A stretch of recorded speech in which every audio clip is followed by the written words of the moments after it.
funcionando ainda. Eu, antes de trazer algumas ferramentinhas aqui pra gente dar uma brincada, eu vou trazer aqui 2 posts, um do LinkedIn e o outro do Threads, né, da Meta. Porque foram reflexões que me pegaram aí alguns dias atrás. Eu acho que uma delas aqui, acho que eu até já trouxe em comentários, mas tô trazendo hoje aqui para exemplificar mais aqui, né, qual que é a minha intenção. É um post aqui do Ayush, me desculpa aí se eu não sei pronunciar esse nome, que ele estava comentando sobre uma percepção que ele teve usando o Lovable, né? E aí comentando aí o feedback dele, né? A interação dele, né, que ele trouxe é que o primeiro rascunho, né, a primeira interação ali é muito poderosa, é realmente impressionante. Porém, as interações subsequentes, né, elas têm um sentimento ali, carregam um sentimento um pouco mais de ser algo incremental e já geram uma certa frustração, né? Então, ele demorou ali 30 prompts para adicionar uma formatação, principalmente em modelos de texto, né? Coisa de alinhamento, alguma coisa assim, mais de estilo, né? E o que pareceu para ele, né? Essas interações que, se ele fizesse via código, né, seriam retoques finos, retoques fáceis, né? E ele gastou alguns prompts aí para chegar no resultado desejado, né? E aí ele traz um ponto que me chama muita atenção. Tudo que ele falou aqui, realmente a gente já vivenciou aqui nas nossas lives, e não só no Lovable, né? No V0 da Vercel, no Bolt, mais recentemente agora na UWare, né? Que foi até um modelo muito restrito, né, de iterações. Eu tive uma experiência também com o Firebase. Há muito tempo atrás eu tive a experiência aqui para live na Firebase, mas mais recentemente eu fiz uma interação pessoal aqui num fim de semana. Já gostei mais do resultado, posso até trazer para vocês, mas enfim, é uma ferramenta semelhante dessas de criações de ferramenta por meio de inteligência artificial, né? E aí o que ele trouxe o modelo de monetização dessas ferramentas, elas estão desalinhadas ou parecem estar desalinhadas com a satisfação do usuário, né? Então, de acordo com ele, já que o Lovable ganha usuários, né, à medida que eles têm mais prompts, né, ela produz através dos erros, né, ou de interações frustradas, né, um loop negativo, né? Se você pede uma coisa e ela não está devolvendo exatamente o que ela esperava, talvez, ou está se aproximando, mas nunca chega, isso é de forma negativa, né? E o modelo do Lovable, por exemplo, é algo na casa dos 5 prompts diários, e mesmo o que ele trouxe aqui, né, se você paga uma versão do Lovable, né, e tem direito ali a 30 interações por mês, por semana, por dia que seja, para você expandir mais isso, né, você tem que ter retornos positivos, né? E aí é justamente onde ele está trazendo. Você paga por mais créditos, usa os créditos e mesmo assim não chega no resultado, né, que você esperava. É justamente o que ele está contando, né? Refatorar, em particular, não deveria consumir créditos, né? Essa é a opinião dele. É uma feature essencial e os usuários não deveriam pagar a mais por isso. Refatorações comuns que poderiam ser, né? Cara, voltar um passo. Pedir uma instrução, ele me deu um resultado, cara, não ficou legal. Pera aí. Dá um rollback aqui na versão anterior. Isso custa um crédito, né? Então é um ponto aí que ele está trazendo. Não sei também se ele está considerando aqui refatoração, algumas correções, né? Quem fazia muito isso é o Firebase. O Firebase, ele às vezes ele te produz um resultado e de repente ele tem um erro. E ele te avisa do erro, ele não corrige o erro, e ele fala assim, deixa o erro em aberto. Se você clicar no erro e pedir para reparar o erro, aí sim ele vai e, vamos supor, te consome o crédito. O que é meio um gatilho, é meio lei de Estocolmo, né? Síndrome de Estocolmo. Você é refém do que ele está te propondo. Se você tem um limite de créditos ali, totalmente frustrante. Ele te produz uma coisa estragada para você pagar para consertar. Cara, não faz muito sentido, né? E aí o que ele trouxe ao final, né? Fazendo pequenas mudanças numa página é desnecessário, né? E tudo mais. No momento que ele tá, né? Eu tive que escrever exatamente no local do texto, né? Por exemplo, esta página ou nesta subpágina, neste parágrafo tal, né? E antes ele podia mostrar o local da mudança, né? Tem algumas ferramentas que já tem isso, né? Dessa forma isso seria mais suave, né? E poderia apenas clicar no texto e ter o Lovable automaticamente populando ali o prompt com a exata localização, né? Dessa forma eu poderia simplesmente focar em descrever o que eu quero mudar, né? Eu não me lembro aí, isso pode ser falha minha também, eu não me lembro como que o Lovable está estruturado nisso, mas a verdade é que algumas outras ferramentas já têm essa possibilidade, né? Uma edição mais pontual, tá? O V0 eu sei que tem, se não me engano o WeWare também estava com essa ferramenta e é realmente muito boa, né? Você consegue posicionar ali. O Firebase tem isso, apesar de que é um pouquinho mais difícil de gerenciar, na minha opinião, mas não me lembro do Lovable, na verdade. E por outro lado é muito fácil de fazer um setup, né? Conectar ao back-end, aos bancos de dados, por exemplo, ou eventualmente integrar com outras LLMs, né? Ou funcionalidades aí de IA. E é verdade. E inclusive a minha última interação com o Firebase, e foi até uma decisão que eu tive de começo de projeto, né? Por que até eu escolhi o Firebase? É porque eu já tinha visto uma possibilidade rápida de integrar em 2 outros serviços do próprio Google. O Firebase é do Google, né? Que seriam o sistema de autenticação do Google, e foi muito fácil mesmo, depois posso até mostrar, e o banco de dados do Google, que é o Fire... Caramba, esqueci o nome aqui agora.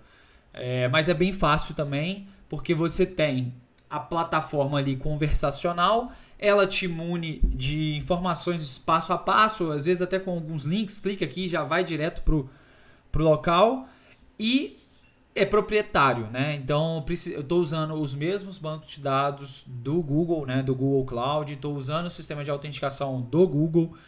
Se eu quisesse conectar, por exemplo, ao Gemini, que é a funcionalidade de inteligência artificial do Google, realmente também era fácil, né?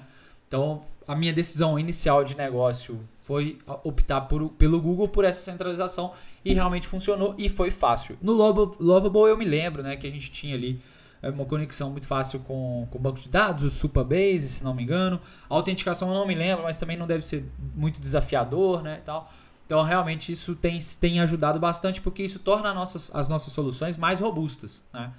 Então, bom highlight que ele trouxe por aí, né?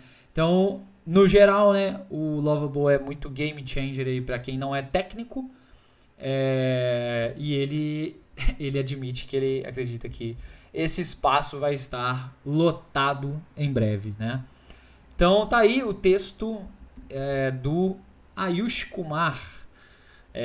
Bem legal aí. Então eu queria trazer principalmente essas percepções sobre a parte que o Lovable nos cobra e como que isso é um pouco complexo para a gente entender à medida que a gente está usando, gastando, fazendo pedidos e ao mesmo tempo não estamos tendo esse resultado, tá? Então tá aí, Ayush Kumar, bom post de 3 semanas atrás, muito legal. Para complementar um pouco isso, tá aqui uma interação que eu vi recentemente, inclusive compartilhada pelo Cris Dias, né? Do Threads, né? Da plataforma Threads, né? Basicamente o comentário aqui, o primeiro, antes do repost aqui, né? Seria: a Adobe limitou a ferramenta de IA a créditos. Se os créditos acabarem, você terá que pagar um valor a mais para voltar a usar a ferramenta.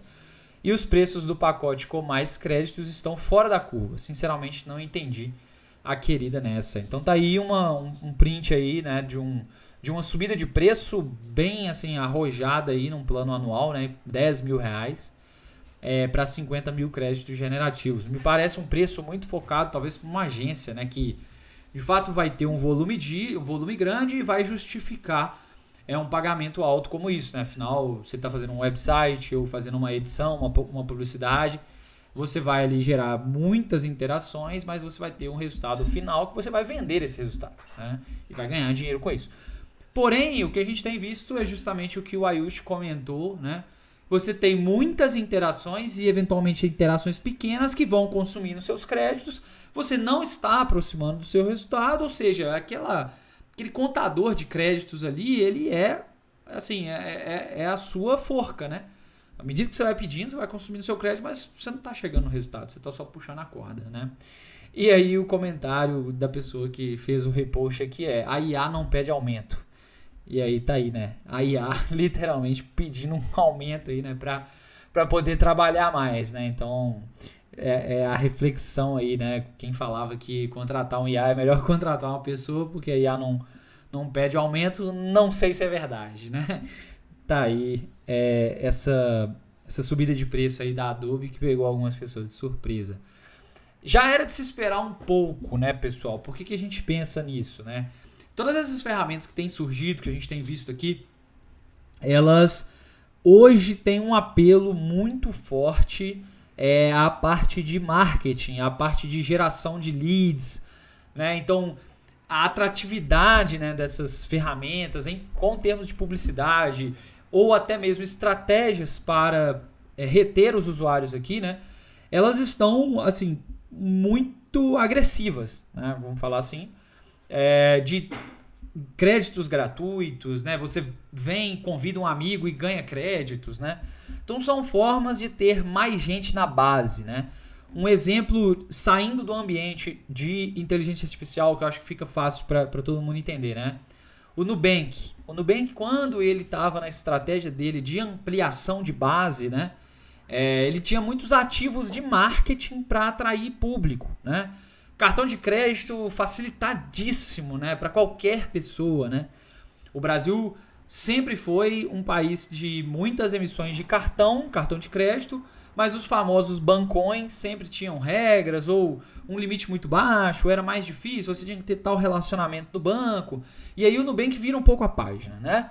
Agora é fácil demais você fazer um cartão de crédito, né? Então você acaba bancarizando, né, e digitalizando uma parcela da população por essa facilidade, né?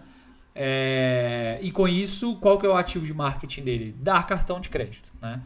Para um banco, é claro que a gente está falando do maior ativo dele de ganhar dinheiro, que é a pessoa que gasta o cartão de crédito de forma errada e não paga o cartão de crédito, né? E aí a gente tem juros e mais juros super abusivos, né? É onde o banco ganha dinheiro. Então o Nubank ele fez essa estratégia para expandir a sua base. Ele leva essas informações para uma bolsa de valores, para quando você vai abrir o IPO, né, vai colocar a sua empresa na bolsa de valores, né? Olha, eu tenho agora 25 milhões de clientes, 50 milhões de clientes, que eu acho que foi quando o Nubank de fato foi para o IPO, né? 50 milhões de clientes, tá, mas quantos desses clientes de fato estão te pagando, né? Quantos desses clientes de fato te dão lucro?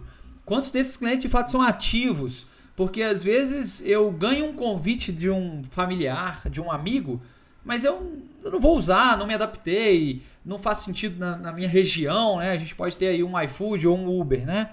O Uber, quando entrou no Brasil, não era toda cidade que tinha. Então adiantava, por exemplo, até mesmo adianta hoje o Uber ter as pessoas em cidades que não tem cobertura de Uber, usando com o seu aplicativo instalado ou com uma conta criada no seu aplicativo, né? É um ativo de marketing, porque quando a gente vai colocar nos PPTs aí maravilhosos, né, a gente coloca que a nossa base é de 100 milhões de usuários. Mas quantos desses são diários? Quantos desses são pagantes, né? E aí eu acho que na inteligência artificial a gente tem esse cenário semelhante, né? Quantos são os usuários hoje da base do Lovable, por exemplo? Quantos que usam diariamente? Quantos são os que estão pagantes, né? Eu mesmo, né? Eu já criei uns 4 programas no Lovable. Nenhum deles eu gastei um centavo, entre aspas, com o Lovable. Hoje o que o Lovable tem são os meus dados ali, e-mail, tem meu nome, ele pode fazer uma campanha para tentar me converter. Mas eu não pago o Lovable, né? Não financeiramente, né? Posso estar pagando aí como informação. Mas basicamente não sou um cliente, o melhor cliente, eu imagino, para Lovable, né? Apesar de que eu falo bem da Lovable, né? Então o Lovable, se quiser mandar também mais créditos aí, fica à vontade, viu, querida? Mas enfim, é isso. Então é uma forma de pensar. E eu vejo isso muito acontecendo. A Adobe foi uma prova disso, né? Existiu aí momentos que a gente poderia ter ali no Photoshop, né? Produto da Adobe. Aquelas interações ali para você testar a ferramenta e, claro, o objetivo ali daquele teste gratuito, né? É você ficar impressionado e falar assim, caramba, isso aqui vai me justificar o meu investimento, vou investir, muito bom, me dá retorno, né? O ChatGPT é a mesma coisa. Cara, não consigo viver sem o ChatGPT, né? Melhora muito meu dia, me ajuda, faz as coisas que eu preciso, né? E aí, né? Quantos de fato estão pagando? A versão grátis está sendo boa até que ponto, né? É uma discussão enorme que a gente tem na internet para isso. E é isso aí, eu queria trazer para a gente ter essa discussão, ter essa visão minimamente, fazer essa reflexão também quando a gente estiver usando uma ferramenta gratuita, né? E que inclusive use inteligência artificial, fazer esse pensamento, né, cara? Qual que é o ativo aqui que eu tô dando para essa pessoa, já que eu não estou gastando dinheiro, né? Ou de fato, qual que é o caminho que ele tá me consumindo, me levando aqui, né, me conduzindo, para de fato eu virar um cliente pagante, né? No fim das contas, né, muitas plataformas têm esse objetivo, né? Se ela não tem esse objetivo, cara, é uma ONG, né? Sei lá, tá fazendo caridade, mas é bom a gente pensar que, cara, nunca é caridade, né? Produzir software é caro, né? É difícil, gasta pessoas, né? Mesmo que a gente possa ter auxílios da inteligência artificial como essa aqui, as inteligências artificiais estão aí pedindo aumento, né? Elas vão ficar mais caras, né? São commodities que vão, de fato, transformar o mundo, transformam como as ferramentas estão sendo criadas, mas ao mesmo tempo também transforma o jeito que a gente consome essas coisas e pode estar se aproximando disso, né? Enfim, então fica aí a reflexão, era isso que eu queria trazer aqui de início da nossa live, tá bom?